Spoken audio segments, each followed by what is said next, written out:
Welcome to today's show. We have an absolutely fabulous show, and we are talking all about believing in your dreams, how to stay focused, how to keep pressing, even when you want to give up, even when there's pressure to stop and go do something else. We have an amazing guest, Miss Tasha Love, and she's going to tell us how to stay focused and not give up, even when we want to, even when we can't see any of the signs of our dream coming true. If you have felt like you have been stuck, if you feel like you have been working on your dream and nothing is happening, this is the show for you. Welcome to Get Your Life, and welcome, Miss Tasha Love. Yes, thank you so much. I so am elated to be here with you today. I'm so excited. I know you have a lot of good information to tell our audience. But first, I want you to subscribe so you can continue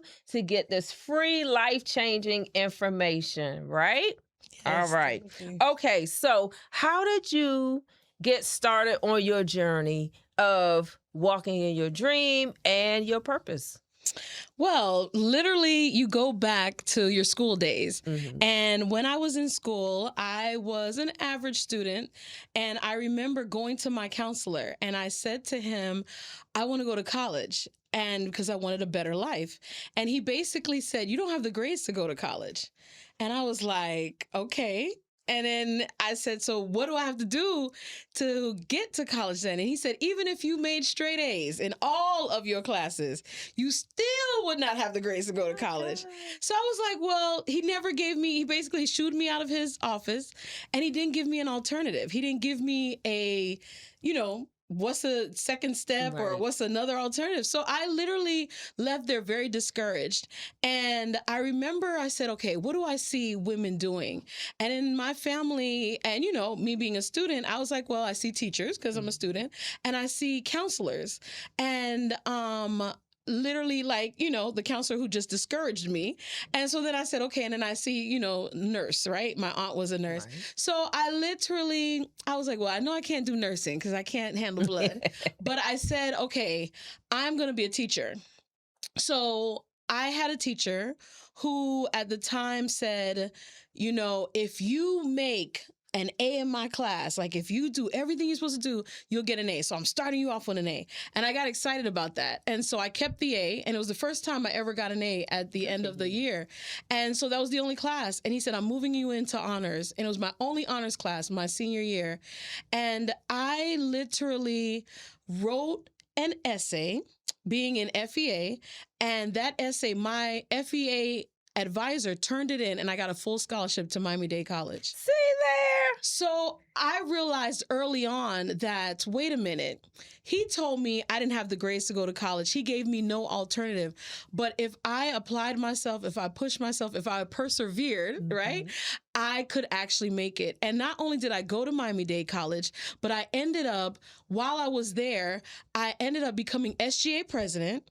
I was recommended into the honors program, and then I got a full ride to go to Florida A&M University in Tallahassee. So I actually became a teacher.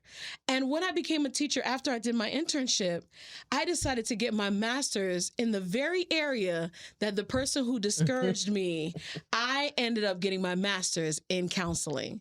Awesome. And so I wanted to inspire other students and impact other students and tell them, listen, you might not think that you have the grades or you might not be where you want to be yet. But if you continue to push towards your dreams, Right. you can actually make it. So that's how I became a counselor. And then by doing that, I was able to want to try other things. And that's when I ended up actually having the opportunity to become a talk show host. And that I realized was really a passion of mine. And it is literally what I absolutely love to do. So, as I listened to what you said, and I'm glad you talked about grades, because some people are so discouraged. It's like, if I don't get straight A's, or if I don't get a 3.5, or if I'm not on honor roll, and sadly, it does discourage people. So I'm glad you went the other route and said, I'm going to take what happened to me and I'm going to help some people to move forward. The other thing that I heard you say was your path kind of it wasn't a straight line. It was some twists and turns along the way.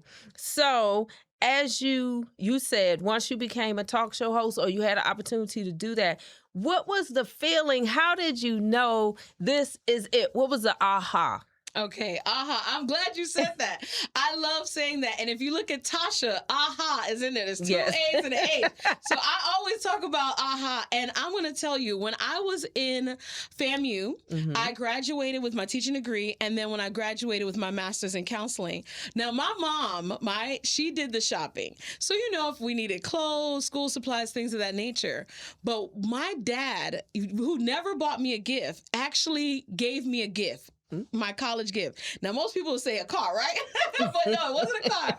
My dad bought me this, and I actually brought it. Oh, he awesome. brought me the Oprah disc set when she did her 20th anniversary collection. And I was like, this is a very unusual gift. Yeah, I right. never said anything about, wanting a disc set. But when he gave it to me, these DVDs, I began to watch it. And I'm telling you, when I was in college, I literally said, wait a minute, Oprah has the best job. I saw myself in her because of the fact that, just like how she said she saw herself in Maya Angelou, I said, oh my gosh, I see myself in her. So I started looking at Oprah like literally a mama figure, just like Maya Angelou. And I didn't know how I would ever get close to Oprah. But I watched the shows and I saw that she had aha moments. It was basically these God winks, I call them, kind of, where you have these signs where you basically, if you look throughout your journey of your life, you can see what you do naturally. And I remember that same Miami-Dade, when I was there, I had a friend who actually moved to New York. She started a radio program on Blog Talk Radio, and she asked me to come on when I was in Atlanta teaching, right? I'm teaching at an alternative school, trying to empower these students. And she said, Tasha, come on my show. And just being a guest host, I was like, I like this. And then she said, you know what? I'm going to give you your own show. And she literally created a show, Love 101. And literally, while I was doing this show, Love 101, they used to call me Miss Love 101. And so I said, well, if I'm Miss Love 101, then I guess Tasha Love will be the name. Yes. And so that's how I got it. And I fell in love with it. And mind you, it was a labor of love because even though I wasn't getting paid for it, I was a teacher. Right. Every morning I would get up and we would do the show. And I was like, I'm excited to do this show. And even when I got sick, I still did the show. And it brought me back full circle moment, not just being a counselor, but also you could have other passions and other dreams and you can pursue those as well. So that's when I started doing that. And I absolutely fell in love with it. And I still love it to this day. And I love it. I love what you said because we live in a world where we look at social media, we look at advertisements and what people say which we should do. And it's a lot of people whose path doesn't look like that. So they feel like it's not a genuine dream to have. Or I like the point you said, you can have multiple passions. It doesn't have to be one thing. And so then I want you to speak on that. How do you do the multiple passions together and still move forward? Well, I literally think about the late Dr. Miles Monroe, and he said that the place that has the most gifts and talents is the graveyard. Yeah. And when I heard that, I said, I want to die empty. I don't want to leave any gift or any talent untouched. And so even though I'm a great counselor, I love my students, I impact my students, I'm good at what I do. Literally, I said that I'm also going to pursue my passion in media. And I was able to not only do that show, Love 101, for 3 years. I interviewed people like the late Congressman John Lewis. And I mean, listening to him and how he walked with Dr. Martin Luther King. I didn't get to meet Dr. Martin Luther King, but just interviewing him and hearing his story, it inspired me. And then being able to put that out and inspire others, I realized that that was literally my passion. And I remember meeting Kirk Franklin and meeting Rick Ross and meeting literally David Oyelowo, who actually was in a movie, Selma, with Oprah. So I was like, literally, it was like literally 1 degree of separation. separation, right? 60 Right. degree separation. Right, It was right, 1 degree. right. I was so close. And so being a part of that journey and fulfilling what I feel as though was my God dream, like Oprah says, I literally felt like along the way, you continue to do those things that you love and don't quit. Stay on the journey. Mind you, this was back in 2010. It wasn't until last year, 2025. So literally 25 years from when my dad gave me this. Wow.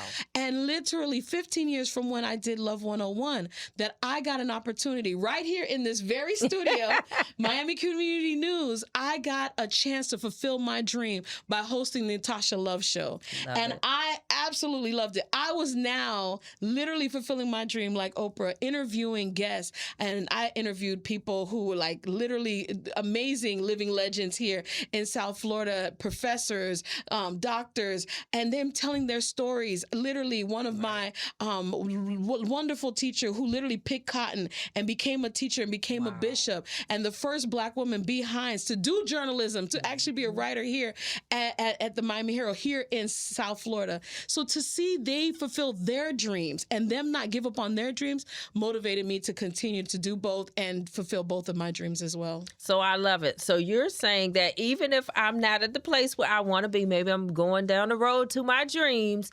even if I don't surround myself with those people because they're not my friends, but you have someone that you look towards or someone who was in a situation and didn't give up. Because one thing I like about the person you chose to model yourself, Oprah did not have a crystal stair to get to where she was. She went through a lot of hardships, family issues, emotional issues, but she persevered. So I really like that. So is that like a tip that we should maybe research and find someone that is doing it to encourage us when we feel down and want to give up? Yes, definitely. You have to find a mentor. You have to find someone that you can model after.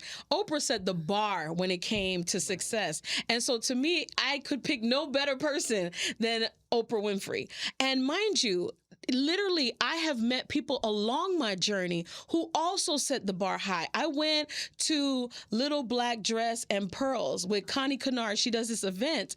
And literally, the speaker who was there was none other than Kathy Hughes. Kathy Hughes is a legend. Literally a legend. Literally, the owner of TV One was literally speaking to us and pouring into us and telling us you can do it too. Yes. Hearing that, seeing that she was giving back her service to come and be the speaker, even inspired me. So along your journey, you will meet people who will literally inspire you to keep going. And then just recently, I was watching the Oprah podcast because mind you, listen, we don't have DVDs no more, but literally I was watching her podcast and she was interviewing an author, and it was a young woman, and her name was Edwina Finley Dickerson. And her book is The World is Waiting for You. And I watched that podcast, and I'm telling you, nothing but ahas all over me. Because literally when she talked about being in New York and being in, coming from, low income in New York to literally living with Viola Davis. And I was like, wow.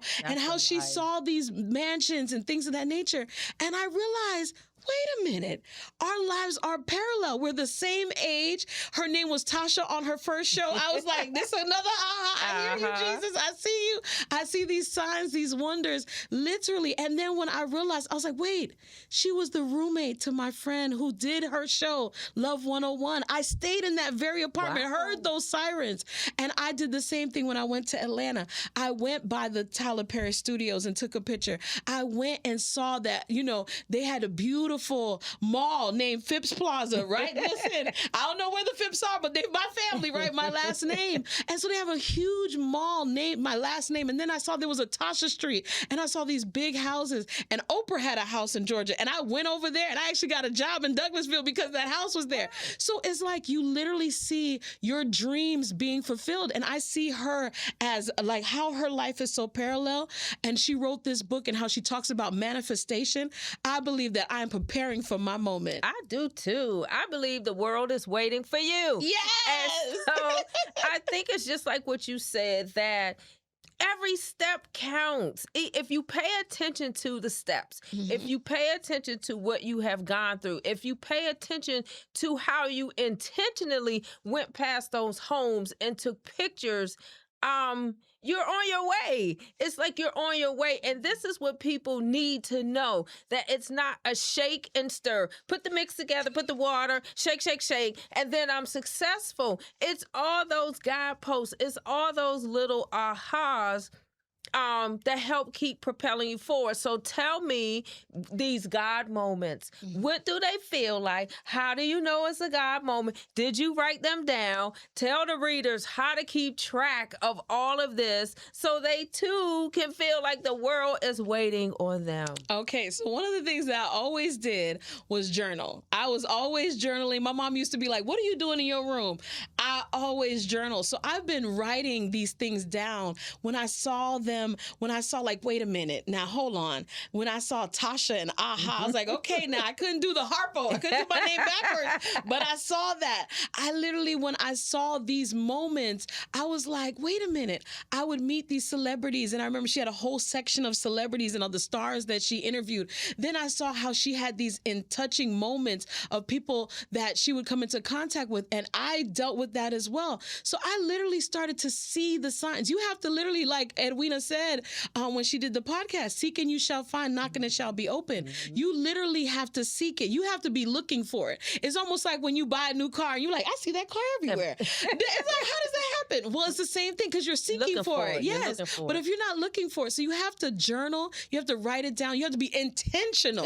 Very intentional, because a lot of times we get so bogged down with life that we don't get to hear those God moments, those signs, because sometimes it's a soft whisper. It's not a big bang, but it's a soft whisper. And when you start to slow yourself down and really be still and know, you can literally begin to see the signs. You see those breadcrumbs that's leading you into your destiny. And so I personally believe that has been one of the things that I've done. And I also, like I said, surround yourself with people who are literally, surround yourself a community. I have amazing friends. Actually, 2 of them are having a birthday right now, literally. And I watch her life. My friend, she's literally mentoring women. Lindasha Jamerson, she's mentoring women, and I see what she's doing and how she's been able to lay the path. I've been watching her. And so you can pick up things from your tribe. You can pick up things from your community. She's inspiring. She's living her best life, and it inspires me to live my best life too. Amen. So I hear you say, pay attention to who's in your circle. And so that is so important, because if you want to be around positive people so that positivity can get on you too. But I also want to say, when we talk about developing the friendships in a circle, I want people that tell me the truth. Tell me the truth. Like, I don't just want people to say yes all the time, because I'm not always right, but I want people to also want to see me do better. So I want to go back to the part we talked about a mentor, and sometimes a mentor is in your head and it's not necessarily a physical person. Do you think that we need like a physical mentor, like we can talk to them and they can give us tips? Or can Oprah be our mentor in our head?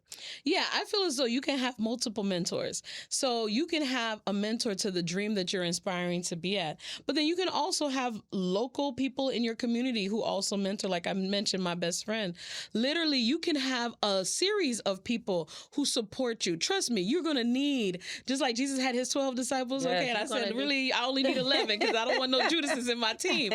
But you need a team. You need people who actually have your back and who will support you. And I really believe like you need those 3 that you can go to the mount with. Like you literally need those, that real core, because life be lifing all the time. And you need that encouragement. And literally I called my team today. You know, I called to prepare this interview, because literally every moment is a God moment. Every moment, you Every don't breath. know what step is going to lead you to the step that you've been waiting for, that you've been preparing for. And so in the series of your journey, you're writing your story. And so I feel as though every day, the consistency that you put in, the intentionality, you're going to be rewarded, man. You're going to definitely be rewarded. I love it. I love that because to be intentional, you have to decide to be intentional. To be still, you have to decide. Prayerfully, you decided to be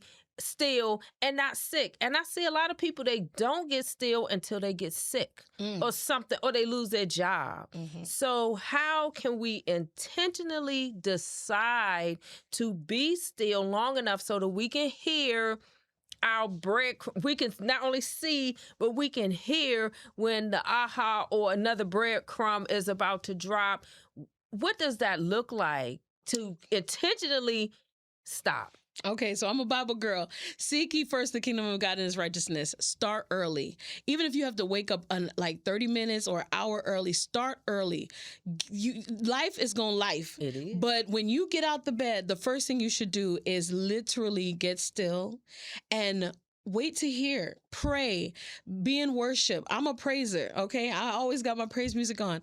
I read the Bible. I literally talk to God. I pray constantly. So in that process, you're actually building a relationship so that when those times come, you're sensitive to hearing that person. You can't be in a relationship with somebody that you only talk to on Sunday. Amen. Can somebody, hey, look at that. Look at that. Sunday ain't enough. That's what the book is about. You cannot build the kind of relationship where you hear and follow. You sit still to listen. Sunday is not enough. You cannot get it by just sitting for an hour or two and listening to somebody else preach. This, like, it's a moment by moment trust. Kind of like you said, you got to put one foot in front of the other and you have to do it. So I love that. I love that you said that. What does it mean, or what does it look like to live your best life?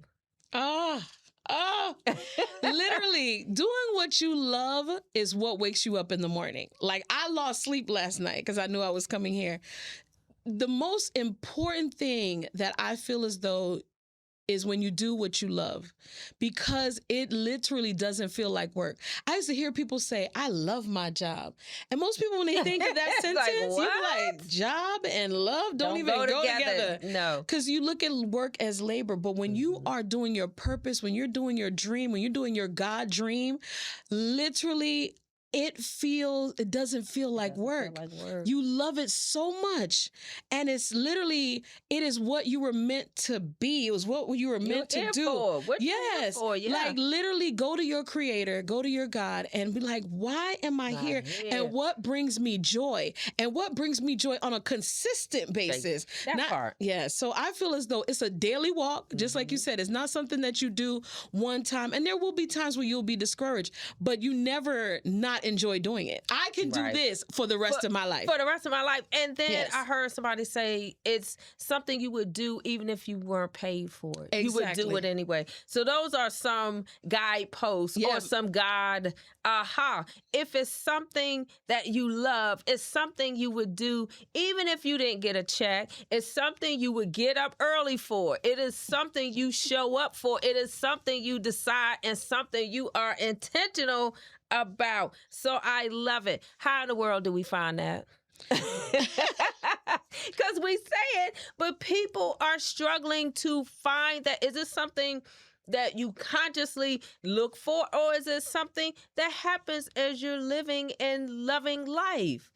Well, I remember Oprah, she talked about how literally you'll get these little signs. And if you don't listen to the signs, then it will literally life or the universe or whatever you want to call it. And then really God, whatever you call, literally will begin to show you. So I feel as though, and if you're not doing it, you'll see the effects of that too. Oh, yes. So you'll be burnt out, you'll be overwhelmed, you'll be miserable, frustrated. So I feel as though your love meter because that's why I say Tasha Love. Yes. That love meter is what, when you feel excited, you feel fulfilled, you feel like you said, I had a professor a motivational speaker, Dr. Joe Martin.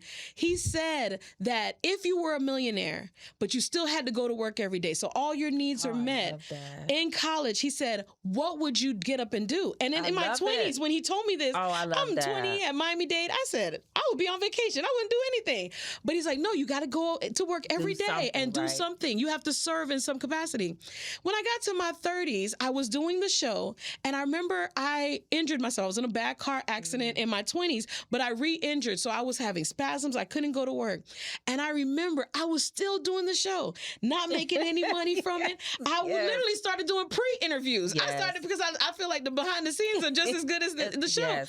I literally was doing it, not getting paid. And years later, I said, wait a minute. I was sick, literally in pain, but I would take whatever I needed to say and still get on and talk and still interview these people because their stories were so enjoyable to me. So I feel as though that is it. When you're able to do that, that is the key. And so it has been the thing that brings me joy. And like I said, last year when I started the Tasha Love Show, I was like, it took 20 years for me to have my own show and be on television. And when you look at my initials, TVP, television program, I was supposed to be on TV. You can't tell me nothing. That's right. So I literally feel as though that's how you find it. Find what you love and continue to do that and pursue it little by little. You'll find your spot. And then the other thing I like what you said about the multiple passions, and even your dream can look different. One thing I tell people about COVID, it shut down normalcy. So we had to pivot. And so now shows and podcasts, they're blowing up. YouTube and Netflix and Tubi and all those other stations, Miami community newspapers. Yes. Everybody has a platform, and people who may never have gotten a television show now have opportunities to be on other platforms and people to hear all about their lives. Okay, so that's a positive. But what happens when it's not working? What happens and I'm doing all this talking, I'm doing all this teaching, I'm doing all this love, and I'm Tasha Love, and I'm giving out love, and I'm great, and I'm fabulous, and it seems like the dream is silent. It just seems like I'm not moving forward. What in the world do you do? Me personally, I get still and I remember my why. I am always going to do what I love. For the rest of my life, I want to do what I love. I'm not doing it for the money. I'm not doing it for the fame. I'm doing it because it literally is what I love. It's a part of me. So absolutely, during COVID and when the world shut down, if you continue to follow that love meter and do what you love, you're going to do it no matter what, because it is who you are. It is a part of you. And it doesn't matter. I saw Oprah came out where was doing her podcast even during pandemic. We did it on Zoom. You will find a way to do what you love. And so I tell people, don't stop, don't give up. I don't care what it looks like. Literally, faith is the substance of things hoped for and the evidence of things not seen. So it doesn't matter what it looks like. You don't know what's the next step that's going to take you into your destiny. That's right. So you need to continue to move forward in it and just believe God. And I believe God. I truly do. And I feel as though I love God. This is my principles.